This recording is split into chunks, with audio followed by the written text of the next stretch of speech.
15 degrees, you can see your breath. Out here in the lake of fact, breaking tables like it's poetry.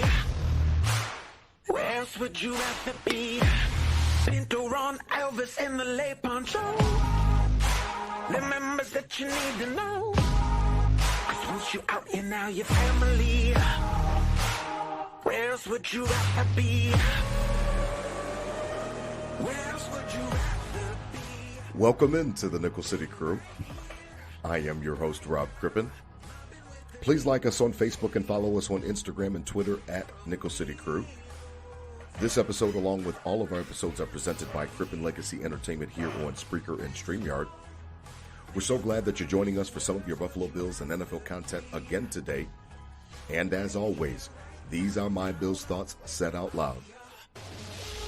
It's a vibe so ridiculous. Since 12 plus 83 was 6. The shout rocking like a symphony. Where else would you rather be? All right, let's get straight to it. I am really excited about tonight's episode. I know you guys missed us last week, and we missed you guys as well. I say we tonight in a little bit tongue-in-cheek because my co-host isn't with me. Nickel City Crew, Bills Mafia, please give a shout-out at Adam Rupczyk, Rupczyk.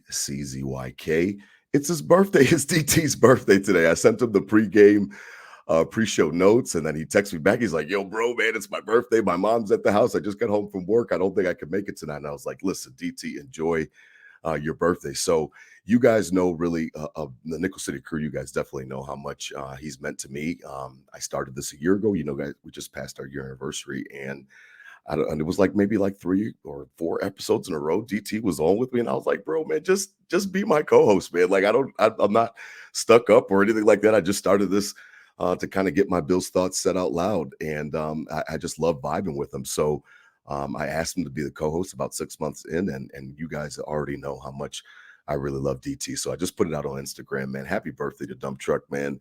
Enjoy it. 31 today. That's a nice number. Reggie Miller in there. I mean, a little Jarris Bird action for you, Buffalo Bills fans, if you want some. So listen, I'm really excited about tonight's episode. And even though I'm flying solo tonight, I've got a special guest that I wanted to bring on, and I'm really excited. You guys all know Jay Spence the King over there at Buffalo Rumblings and how much he's meant to me. And I heard an episode, and when I heard the episode, it was funny because the guy that was the guest on the episode was kind of speaking my language, kind of speaking my Bills language. So tonight, host of the Nightcap, I mean, you can hear him, catch him on the Bills Postgame Show after Chopin the Bulldog, Nate Geary from WGR, Nickel City Crew. They know, Nate, that I'm a big, avid WGR listener.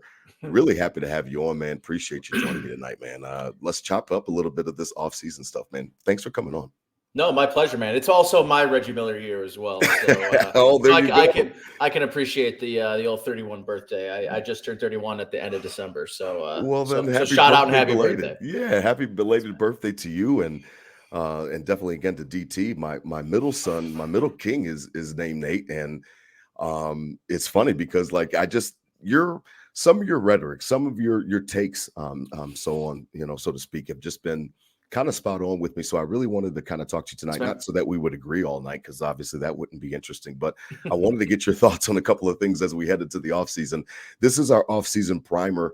You already know, Nickel City Crew, we're going to be taking a little bit of break right before the draft and kind of decompressing. And I need that personally after this taxing season. As you know, Nate, and you listen to the intro, I drive up. I'm dedicated. Like I live here in Charlotte and season ticket holder since 2009. And like, it doesn't make me more of a fan than anybody in Western New York or anything like that. But it's a trek, man, like 1,300 miles round trip. Like it's a lot. This has been a draining season, and it's really been a draining 12 months for Western New York. And I know that you know that being up there as well with the whole Tops massacre. And we talked about that here on Nickel City Crew in season 1, and just all the different adversities that, the Bills faced this year. It's just been tough, man. Like this was a taxing year. So when you hear some of the players like Roger Saffold and different guys talking about they ran out of gas in that Cincinnati game, it's almost something that you have to at least lend a little bit of credence to, because shit, man, like this has just been like a tough year, man. It has been crazy with the blizzards. Everything's been crazy. Blizzard's throw in the fact that, and this sort of just gets lost, right? But the Matt Araiza situation that happened during preseason, and then, Yep. They roll into the season, they get a new punter, and then, the beginning of the season happens. Dawson Knox's brother passes away. It's just like there just was so many chain of events that sort of happened this year. And for a team that just had so many expectations from the national media, it was almost just like right from the beginning. And listen, I mean, for Buffalo, you kind of, you feel a certain way about curses and feeling like, Bills are always on the wrong side of luck or the wrong side of a play or a game or a season. And it felt like with all those expectations that really just, it started in such a troubling way with the two things I mentioned there with Dawson Knox and Matt Araiza. And then it just kind of continued on all season long. So as much as the expectations were high, it kind of felt like, you dropped a hammer on your toe right to start in the season with all that buildup from like right now, post Super Bowl, right up until August. It was just Bills.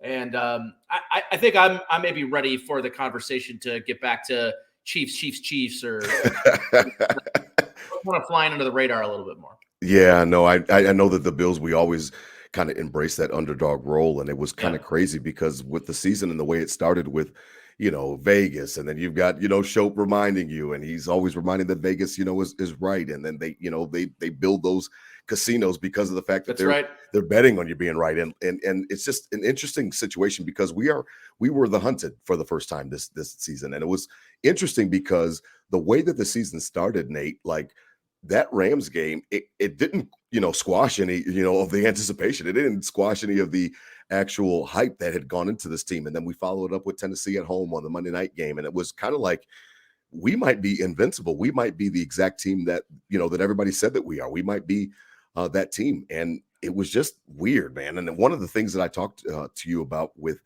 pre-show was just like, what happened with the offense? Because it was interesting, it seemed like there was a delineation and there's kind of like a line of demarcation where you could see that the offense kind of shifted after the bye week. And DT and I talked about it ad nauseum throughout the season of just how it just looked different. It looked harder.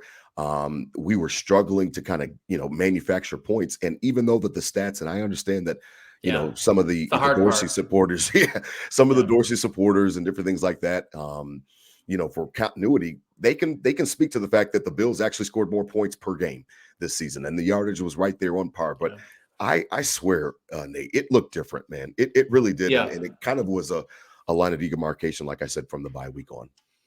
Yeah, I think if you look at a lot of the like EPA stats, and if you're a DVOA and EPA guy or gal like I am, you look at weeks 1 through 6, and this was one of, if not the best offense in football. And then weeks 6 through 17, they were way closer to the middle of the pack than they were leading that pack. And, I think it's, takes around the offense can be really difficult to like feel like you're right about, right? Like, is it Ken Dorsey? Is it Josh Allen? Is it execution? Is it play calling? Like these are, I think the conversation around what went wrong with the offense it's very layered. And I don't think there's necessarily one right answer because we don't know what's happening inside the room, but it felt to me like the offense really lacked creativity. It lacked window dressing. It lacked some of the things that you saw Kansas City do really well. And then you have some of the people that might want to defend it and say, well, oh my gosh, I'm so shocked that, Ken Dorsey, a first-time play caller, wasn't as, creative as Andy Reid, one of the best, offensive architects in football. And my sort of rebuttal is, I get it, everybody wants to have patience, and maybe I don't. I would be probably the first to tell you I'm not the most patient person. And I think the big reason is you have this very finite window of opportunity to win a Super Bowl. And that window shrinks every year, whether you want to admit it, acknowledge it, whatever, it shrinks. And it becomes harder and harder with the salary cap the way that it is. And, obviously that's a big topic of conversation this offseason. But for me, I don't have time to handhold the new offensive coordinator. And part of this was, the familiarity, the continuity with Dorsey. And that's who Allen wanted. And frankly, that's who I wanted. Right. But I think, looking back, going with a first-time play caller in such an important window, I'm not sure was the best move. Yeah, it may not have been for prudent. Sean McDermott, especially a coach that, is a defensive-minded coach and sort of has to let the offensive coordinator be the de facto CEO of the offensive side of the football. So, I think for me, looking back, and of course, hindsight's 2020, but right. I think about it this way: is man, they really need to build to I think rear up the creativity. If they're not going to use a guy like Isaiah McKenzie, like we saw the Kansas City Chiefs use Kadarius Toney and Sky Moore, and getting him in motion and getting him finding creative ways to get basically short of Stephon Diggs, there was no real way or obviousness to game planning around getting guys open and featuring and having 5 or 6 plays for your other receivers not named Stephon Diggs. And I maybe circled Dawson Knox in this. Is I think Dawson Knox, in terms of what he's capable of being, is a top 10 tight end in football. And it really took until week 10, week 11, week 12 for him to finally have some manufactured touches that weren't just, hey, I'm going to stay in and block and get a chip and then roll out to the flats. It just seemed, and Eric Turner from Cover One talked about this a lot too, about how, Dorsey was very reactive and very concept based. So you run a cover 2, here are my concepts. So there wasn't a lot of dictating terms. There was a lot of sort of reacting to what the defense was doing. Yeah. And so I think for me that I view it this year as this is really an important make or break season. If they start slow offensively, it would not surprise me if the Bills, went to a Joe Brady or did something. And I'm surprised they haven't gone after a more senior offensive guy with a lot more experience, maybe. Like I'm thinking of what they did in Carolina. Now, Carolina's coaching staff is absurd what they've been able to put together, but they go out, they get Jim Caldwell, right? And Frank Reich's going to call plays, but Jim Caldwell's a senior offensive assistant, a guy with tons of experience in the NFL, calling plays, being head coach.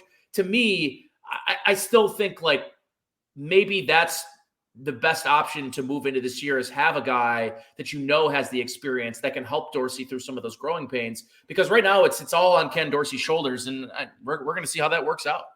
Yeah, I mean, it's funny because you're kind of taking some of my notes from earlier this season, because we actually had an entire episode that was dedicated to just kind of like one of my biggest off-season questions and concerns was just the fact that he had never done the job. So listen, the way I described it, Nate, and the best way that I could describe it was making a parallel to my life. Like I'd only done one thing professionally my entire career, 18 years in the same industry. And then I switched, and it wasn't because of the fact that I wasn't confident. I just had never done it before. So I had some type of, apprehension, and it turned out that I was great at sales, and, down the road we go. Just because you've never done a job before doesn't mean that you can't do it. It just means that you've never done it before. And I was always concerned about Dorsey because of the fact that, he had just never really had reps, like you said, and he had never really taken too many hacks at the tree, so to speak. So I was watching him, to be honest, from the offseason, Nate, and it was a situation where I wasn't surprised. The problem for me was that it just seemed so one-dimensional in respects of that there was no type of answers. And one of the things that concerned me as the season started to wind down was that it was like, it looks to me as if you're just kind of winging it. And that to me is a problem, because lazy. It felt lazy. Yeah, I didn't want to use that word, but it just, because they script out 15, 20. I mean, you play football, so you know how it goes. Those guys go down there to Ad Pro Sports Center, and they're going to work out every day. And then they're going to go and they're going to script those plays during the season, and they've got their meetings. But it just seemed like after the script was up, it just seemed like they kind of were just, Dorsey was winging it. And all right, well, Josh, just fuck it. You just run it. And it just seemed like there was a disjointedness to the offense. And it was quite concerning as the season kind of worn down. And obviously it culminated with Cincinnati, where there just was no answers. And I don't want to hear about the footing. Personally, I didn't want to hear, because Cincinnati did just fine with it. Go to quick game. I mean, I saw a quick game against the Rams, and then they just never came back to it. It was weird, man. It was right around the bye week. Add in the fact too, like you watch the Philadelphia Eagles and how layered their RPO game is. It's got so many dimensions. It's got so many different ways to they can run 10 plays off of it. With the Bills, I kid you not, there was one RPO concept, and it's that same concept over and over again. And it worked early in the season, and it was to Stephon Diggs. lined up on the right side of Josh Allen. And it was the interception against Detroit on Thanksgiving. And everyone said, well, that's on Josh. He's got to hold the ball longer. And, I had to go through a whole argument about, well, if you think that the quarterback should hold on to the football longer, I'm not sure you know what an RPO is and how it functions and how it works. Right. And, I think for me, that play, they ran 2 times in the Cincinnati Bengals game, and the Bengals were as prepared to defend it as I was to see it. And, I know these coaches are putting more time in on preparing and studying for their opponent than I am on a week-to-week basis. But everything that I saw is this RPO concept, it lacked zero creativity. It lacked zero evolution. And it was very obvious to see pre-snap where they were going to go with the football. And, and that was almost like they started towards the end of the year taking for granted how good Stephon Diggs is. We'll just keep running these same concepts. And there just was never any evolution. There was no building off of base concepts we saw early in the season until late in the season. It was like they were still the same playbook. And when you're an offensive coordinator in the NFL and you do install early in the season, in the preseason, and then weeks 1 through 5, you're going to run base concepts that you expect to build off of later in the year. And like a tree. Didn't seem, exactly. It branches off. Like that building happened. Yeah, it seems like it. You're absolutely right, because of the creativity. Like I would hear during the tailgates, with DT and our crew out there, and we're hanging out in the grass lots, and it's just like, why is everything so hard? In every play, it just like it, and it's hard, and it looks like, and it was like, man, everything seems difficult, and it's like we are asking Josh to put on the cape, so to speak, all the time. And it was something obviously that came up towards the end of the season that obviously turned out to be our demise. As we switch sides of the ball, Nate, a lot of the rhetoric, and here on Nickel City Crew, I have been one of the staunchest defenders of Leslie Frazier, and here's my premise, and I wanted you to kind of chew on this and let me know where you think of it. We talked about it our last episode as well a little bit.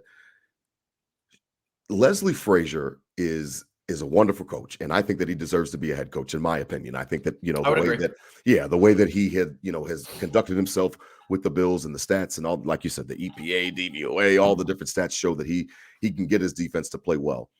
If there is a problem with some of his decision making, whether it be big games or late in games or anything like that, the problem that I have with Sean McDermott, and I'm not a McDermott, purporter, and I know that this is your first time on the crew, but I'm not his biggest fan.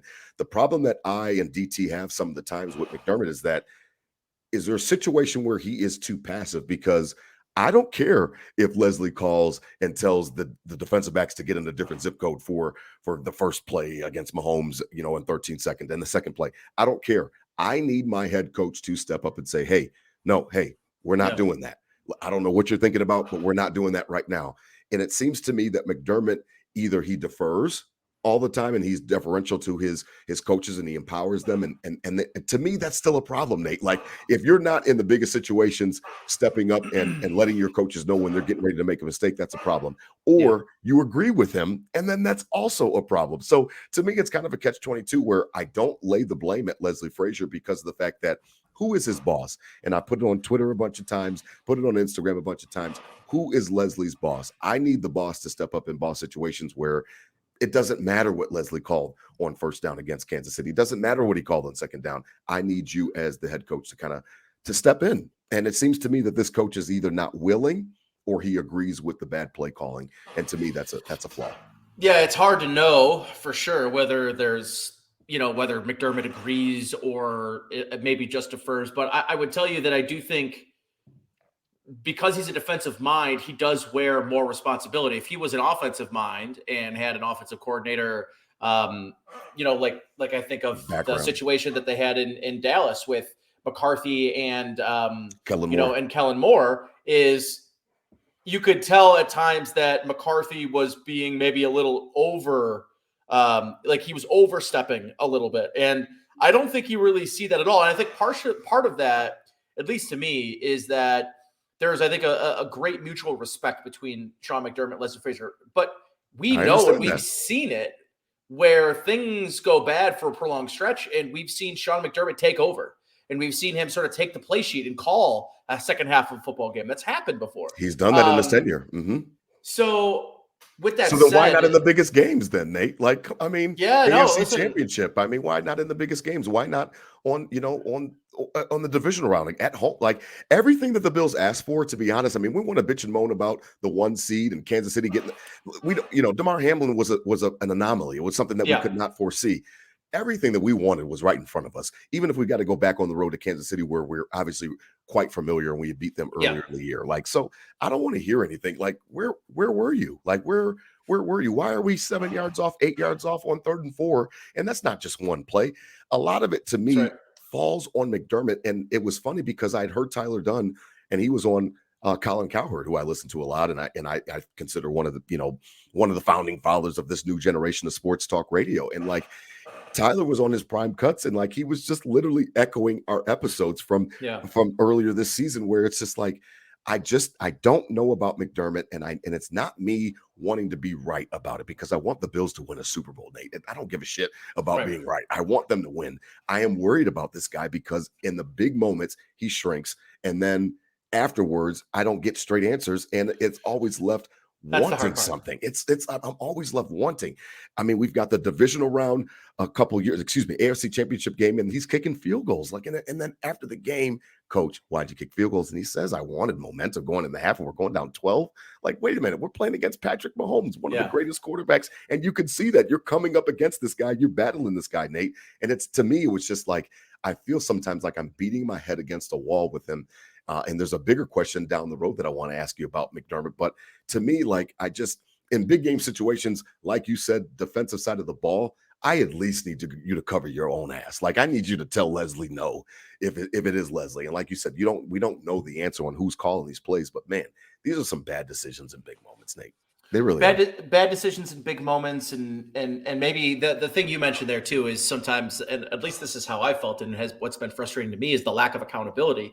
After 13 seconds, and you fire your special teams coordinator, but to your point about the defense, right? Like, if you want to make sure that there's communication to the kicker or to whomever to make sure that ball stays in play, that's not on the special teams coordinator. That's the guy who's got the headset, who's in every single conversation that goes on in every helmet and every headset. That's the guy that's leading it. And, and then the special teams coordinator gets fired. And then, I don't know whether or not there's background information we're not privy to about Jimmy Salgado,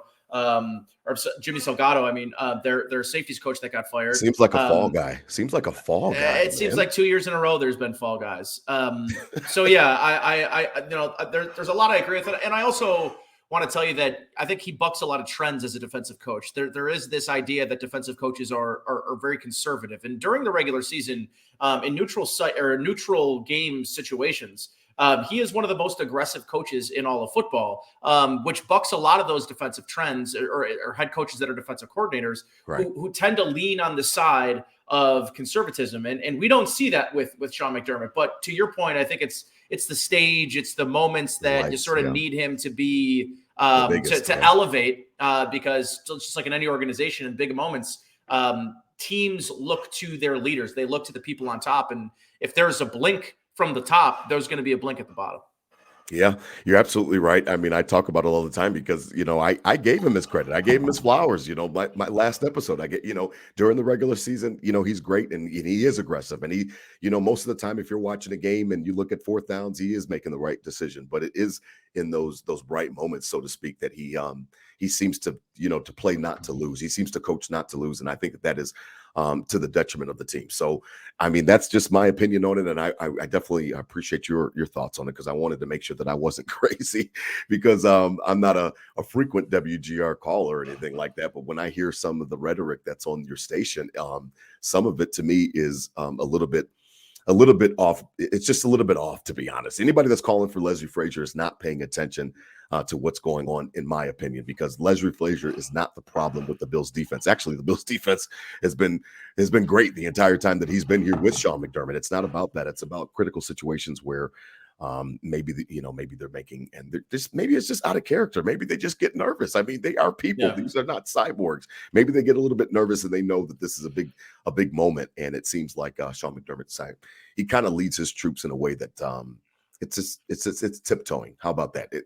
Cincinnati this last game seemed like they were tiptoeing the entire time, figuratively and literally, like even on the field with the footing. Like, it just seemed like Cincinnati was faster. They were quicker. They were on the ball. They knew More exactly what they prepared. wanted. Yeah, man. That's the thing He to got me. outcoached. And He I got know outcoached. that the conversation is, well, all these things happened and they were tired and, the execution wasn't there. But, and I can live with that, right? I mean, I can Right. live with they were tired. The execution wasn't there. The players just didn't show up. I can live with that. What I can't live with is failure to prepare and failure to come out with a plan that was going to work to try to slow down an offense. And, having 2 blown coverages in the first 2 drives for touchdowns, that to me speaks to a greater coaching issue to me than it does a player issue. And again, like, I can live with the players being tired. I can live with the, season long drama that existed here and say, okay, it just wasn't their year. But when you sprinkle in the fact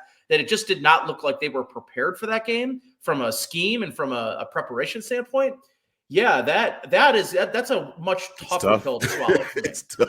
It's tough, man. It's tough for all of Bills Mafia, the Nickel City crew, Nate. Absolutely, you're not the only one in that. Now, one of the things and one of the reasons I wanted to have you on, I had heard some comments and some rhetoric about this coming up draft, and I know this is a little bit of an offseason primer. Brandon Beane's got his work cut out for him. I think, Nate, I am totally with Jeremy White and yourself and weapons, and that's important. One of the things that I'm nervous about, and maybe it's just me being down here in Charlotte and being so close to the situation at the barbershops, and you know how that goes in the barbershops and the rhetoric and everybody's talking about their teams. Down here, Cam Newton is brought up obviously all the time here in Charlotte. And now, most recently, especially before the playoffs and then after the playoffs, I've been getting a lot of, hey, Crip, you better be careful with that quarterback. You're getting ready to run him into the ground. You're getting ready to run him into the ground. He putting on the cake too much. Nate, talk to me about how important is it for the Bills to make sure that they are taking care of Josh Allen up front with the front 5 specifically? I think there was a time that I heard that you had said that, you want weapons, and I do too. I don't want to neglect the O-line. The reason being is that Josh Allen's running ability to me, and I've said this on other episodes, is that I think it should be used in accentuation of the other traits, whether it be the run game, whether it be the quick game, whether it be, like you said, window dressing with McKenzie's or people like him. His running ability should be used to accentuate his skills, not to be a main feature where we are relying on it. And I feel like we rely on him to put the cape on too much, and the hits add up. I do understand. Shope talks about it all the time. That obviously quarterbacks get hit and they get injured in the pocket more than actually running. I'm not specifically talking about him getting hurt running the football. I'm talking about the cumulative hits, man. Like, that's a lot of fucking hits. And we take these over time, over years, and all of a sudden you're looking at Josh Allen in 2027 and he does not look the same when he gets out of the pocket. Maybe not. But how important is it for the Bills to kind of address this now and kind of nip this in the bud? Because, again, Colin Cowherd always mocks Sean McDermott before not fixing the line and talks about how Andy Reid fixed his in 1 year in comparison. So I'm interested to know, how important is it for you, for the Bills to address it going forward for Josh Allen's long-term future, not just 2023. I do think it's a bit of an over talked about point because they did finish the year top 10 in pass rush win rate. Okay. So, or pass blocking win rate, right? So Right. Because of that, Josh Allen faces a lot of different pressure looks, and the preparation part of the Cincinnati game, did the offensive line play a great game? No, they didn't. But I think it was accentuated by the fact that they were not prepared with a plan B on what to do with exotic pressure looks. And Cincinnati threw a lot of different pressure looks at them, the same way that Miami did. And in the Miami game, they just chucked the ball up down the field, and there were some big plays. And then there was a lot of incompletions because they're trying to throw the ball 40, 50 yards down the field. And it was sort of like a YOLO offense in that game. And they went into that with the same mindset to the Cincinnati game, which is like, blitz us and we'll just throw on one-on-ones. And there was no real game plan to get the screen game going. And that's the area where, I think I've been most critical. They can't run screens. And we didn't run them all year. It's easy things that you got to be able to scheme. You got to have as pinnacle, as foundational pieces of your offense, just layups, easy ways to get completions for Josh Allen and get the ball in the hands of your playmaker so that you're not asking him to run the football that much. But to your point about the offensive line, I think there's some tweaking that needs to happen. I think that they're going to likely need to find themselves a starting left guard. I think Roger Saffold is at this point in his career. You could switch Bates. You could switch. But then Bates you back need a right guard. Yeah. So either way, you can. I think there's a real need for a better, higher end interior offensive lineman at either guard positions, wherever you want to put Bates. And I think you do eventually got to have discussions about when can you address finding a long-term replacement for Mitch Morse, who maybe has a couple more years under his belt, but he's a concussion or two away from, being in a tough situation. But I think generally speaking, the offensive line gets over talked about. They're not a good run blocking unit. We know that, but from a pass blocking perspective, they are still top 10 in the league, and they were this past year. And would I like them to be better? Of course. Would I like them to allocate some more time, energy, and money? Yes, I would. But I don't think this is, the worst offensive line in football. And that was the thing that held them back. I think, as an offensive coordinator, Ken Dorsey didn't do a particularly good job protecting the fact that he maybe didn't have the best offensive line. He had more of a middle of the road offensive line. Okay. I thought it was middle of the road. Yeah, I thought it was middle of the road. There's things you can do to mitigate some of those issues by disguising and building in screen games. So I think for me, I think for me, that's what Joe Burrow did. And, the Bills couldn't get to him, and they had 3 backup offensive linemen in. So that's crazy. Bruce Smith wouldn't have gotten home. Von Miller, everybody wants to talk about Von Miller. I said in that game that if you had a healthy Von Miller and a prime Lawrence Taylor, you weren't getting to Joe Burrow in that game. No, you're definitely telling the truth. I think it said that over 50% of his passes or something like that were out under 2.5 seconds. So there's no defensive lineman in the history of the league damn near that's going to be able to actually touch him or affect him in a way that's going to stop him from. But again, the coverage, you can press up a little bit and kind of change up some of your schemes and stuff like that. So I don't know who that lays on, if it's McDermott or Frazier, but we'll kind of leave that there. Now, as we continue and start to wrap up, Brandon Beane's got his work cut out for him, as I said. Certainly does. This offseason, Nate. And, I'm a little bit interested in, I think that the defensive lineman picks, to me, to be honest, and I'm just being you don't know Nickel City Crew. We keep it real here, man. We keep it funky, man. It's starting to piss me off, to be honest, because the fruit from the tree wasn't seen this year. Now, and again, that has nothing to do with the Cincinnati game in 2.5 seconds. I'm talking about Boogie Basham. I'm talking about AJ Epinesa. I'm talking about Rousseau, who's nice. And I do think that he can grow. And I think that he's going to get better under the tutelage of Von Miller. It was one of the reasons I was so happy when he came in this past summer. But I just have not seen the fruit bearing from the tree to justify passing on receivers and pass catchers for Josh Allen. And now it shifts into my final question that, are we wasting some of Josh Allen's prime years because of the fact that we are a little bit headstrong with some of our philosophies? I have no idea who runs the draft, Nate. I have no idea if it's 50-50 or not. All I know is that Sean McDermott was here before Brandon Beane, and that means something. And people that want to act like it doesn't mean anything, again, kind of like the Leslie Frazier conversation, you're not paying attention in my mind. Sean McDermott handpicked Brandon Beane and told the Pagulas that this is my guy. I trust him. We can work well together. He decided that he didn't want Patrick Mahomes. Yeah. And because now listen, we're happy about Josh Allen. We're happy about Tre'Davious White. You see him right here behind me. He's one of my favorite Bills. I'm not squabbling at all of that because Josh Allen's a once, an every 10-year talent in respects to his athleticism and what he can bring to the field. My problem with Beane is who is running the ship. I can barely tell. And if it's McDermott that's running the ship, then I want to lay everything at his feet. And I want to give him everything that comes with that. And if you guys want to continue to sell us on this collaborative 50-50 effort, then you got to take some of the arrows as well. And I'm a little bit worried about why do you keep letting Sean McDermott talk you into taking all these defensive picks? And I swear, if they do it again in round 1, I know the Bills Mafia is gonna be up in arms because it's kind of gone on a little bit too long.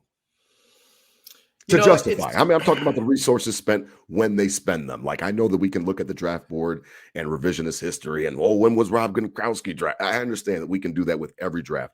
I'm just saying, Boogie, you draft Rousseau and then you go right back to the well. The next round, that just screams to me McDermott. And it just seems stupid then. And I didn't like it then. And I like it even less now that we signed John Brown, and we signed Smoke Brown, and we signed Beasley at the end of the year. Obviously, you fucked up on the receivers. That's why you had to go back and turn on your own shit. Like, it just feels weird. It feels weird, man.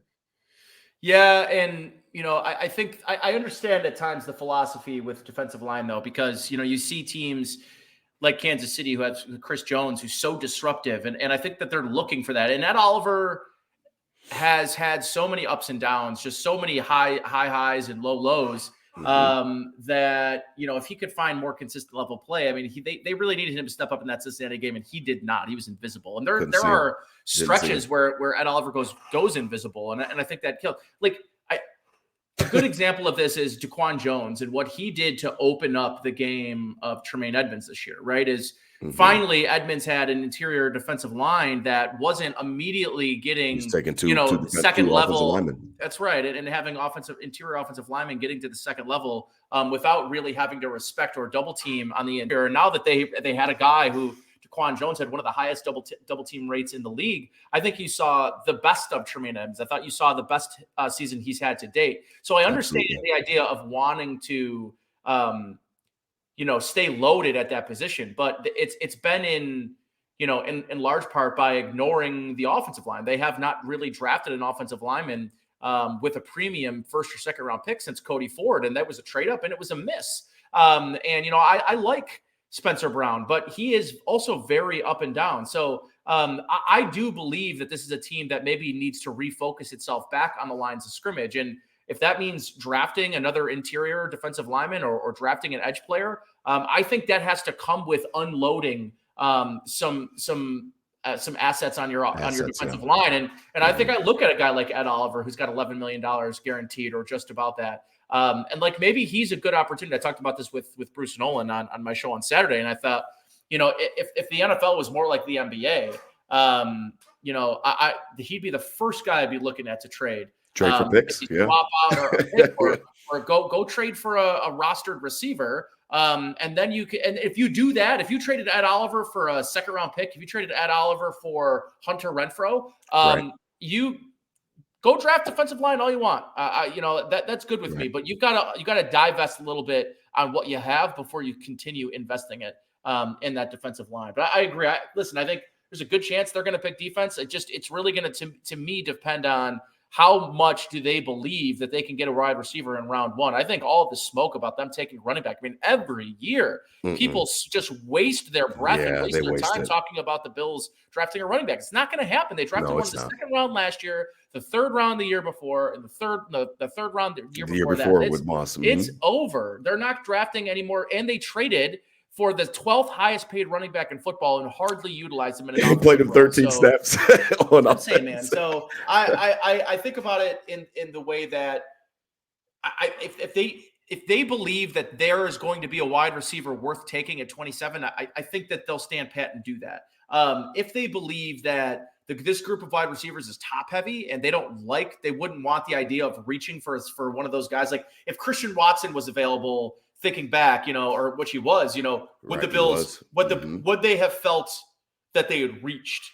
And I think at the time they probably would have. And I think for me, Amon-Ra St. Brown was around when they took Basham, and it was if you can find a guy to reach for, if there's a position to reach, it is wide receiver. But if your assessment at the draft board just says like, hey, wide receiver is not that deep of a class this year, we need to go out and sign Paris Campbell, and we need to go sign another veteran, and then we can address receiver in the second, third, fourth round. But we're going to making that wide receiver investment.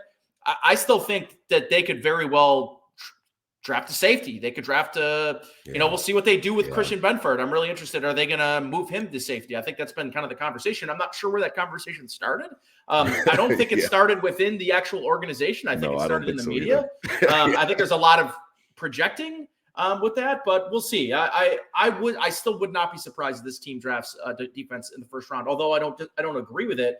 I think that if you have a defensive-minded head coach and you have Leslie Frazier, that you need to be able to get more out of less than some other teams are on the defensive side of the ball. And you need them to divest a little bit in the defense, whether that means draft capital or current players. And I think that I need to see more investment in the offensive side of the ball. It's where the league rules all lean towards is the offense. And I think that they need to do a better job surrounding Josh Allen, both up on the offensive line and at the skill position, skill positions as well. Absolutely. And you segued as we close up tonight because that's perfect. You must be a professional or something, Nate, because you read my notes because yeah, I mean it's interesting because the league is kind of going that way. And one of the rhetoric that has been out there right now that's as we wrap up is just that, how many defensive coaches in the league are successful and how many of them have been, kind of, hitting a ceiling, so to speak. And it kind of is making us look in the mirror here as Bills Mafia and the City Crew here in Buffalo because Sean McDermott, is a defensive coach and obviously he's going to, lean on that side of the ball. And we've seen that with some of the drafts and different things like that, as we just spoke about. I think I'm most worried about the fact that I loved Brian Dable, to be honest, and I didn't care. And I talked about it even last season. Like, I didn't care that him and McDermott didn't get along all the time or anything like that. And McDermott wanted him to run the ball more or anything like that. Like, I don't need everything to be roses, Nate. I don't need it to be all, sunshine and peaches. Like, I do need it to be executed on whatever game day is, Sunday, Saturday, whenever it is. Like, I need it to be a product on the field that is performing. And to be honest, under Dable, they did. I know that a lot of his pundits will say, well, they had too many wasted plays. Like, guess how many wasted plays we had this year, under Dorsey. Like, I miss Brian Dable, and I'm worried that we let the wrong coach go because what you do is it's kind of, counterintuitive because you'll have OCs. You have Josh Allen, a generational talent, so he's going to command attention. And then if he has success, which he has, then obviously the OCs get more attention. And then I know that, Dorsey and then, like you said, Joe Brady, on and on and on and on. So eventually what can happen is your offensive coordinator position can turn into a turnstile, so to speak, and where you're always replacing, Josh Allen's play caller because of the success of the offense. And then you're never really getting continuity because of the fact that there's not a Mike McCarthy. There's not a Czar. There's not a Shanahan over there that's actually calling the plays. And he is the structure. When he stays, it doesn't matter that the OC leaves. He just teaches the OCs the plays and the playbook. And the quarterback is already in lockstep with him. We don't have that here.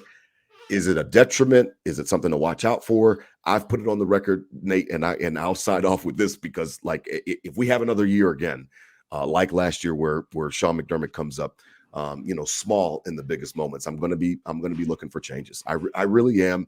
And I've held off this entire time. I've not been one of those crazy Bills fans standing on a rooftop or anything like that calling for this man's job. I understand he changed the culture.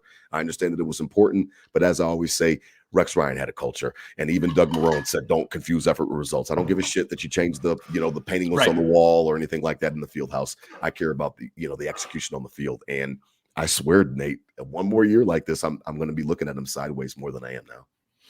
Yeah, it's an interesting conversation. I mean, 7 of the last 8 coaches teams that remained in the playoffs were offensive coaches, and the Bills were the lone wolf and having a defensive-minded head coach. Everything you said, I agree with about kind of being a turnstile at offensive coordinator when you have a quarterback like Josh Allen. And I think it will be something. It will become a conversation again. I think to your point, if they come up short again, or they come up short in situations. And listen, everyone says, well, look at the Patriots. How long they had a lot of offensive coordinators leave. It just turned out that none of them were good head coaches. So when you're talking about a guy like Josh McDaniel, he leaves 1 or 2 years, he comes right back, and he is a mainstay there because no one really wants to touch him. And then he goes to the Raiders, and he kind of looks like he was almost going to be out in year 1. And now they got Bill O'Brien back, another guy that was an offensive coordinator in New England that flamed out as a head coach elsewhere. So won a bunch of divisions. That's a tough situation to look at and say, oh, well, the greatest, defensive mind of all time has had continuity at the offensive coordinator position. But I think it's a very unique situation, and one I don't think the Bills will have the luxury of having. And it'll be interesting to see where that conversation goes if the Bills come up short again.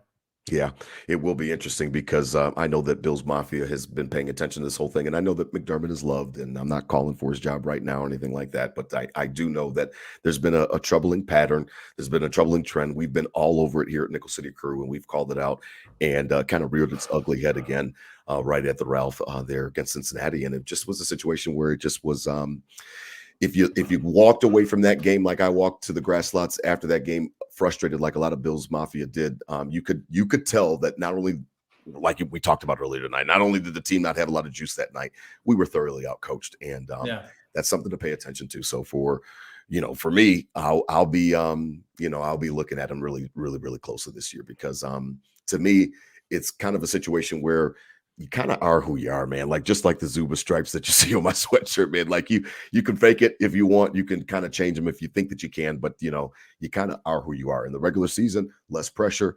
He'll go for it on fourth down. He'll be aggressive. They say you can could give a cheetah spots, but you could give a zebra spots, but he'll still be a zebra. He's not a cheetah. He's still going to be a zebra every single time, man. Yeah. Nate Geary, man, WGR 550. You guys all know it. Nickel City Crew. I'm an avid listener. I talk about the show all the time. I'm really appreciative of you coming on, man. My pleasure, I'm sorry man. that you didn't get a chance to meet my co-host Dump Truck, but I know that he sends his regards. So again, happy birthday, DT. And I appreciate you, man. I appreciate you coming on, man.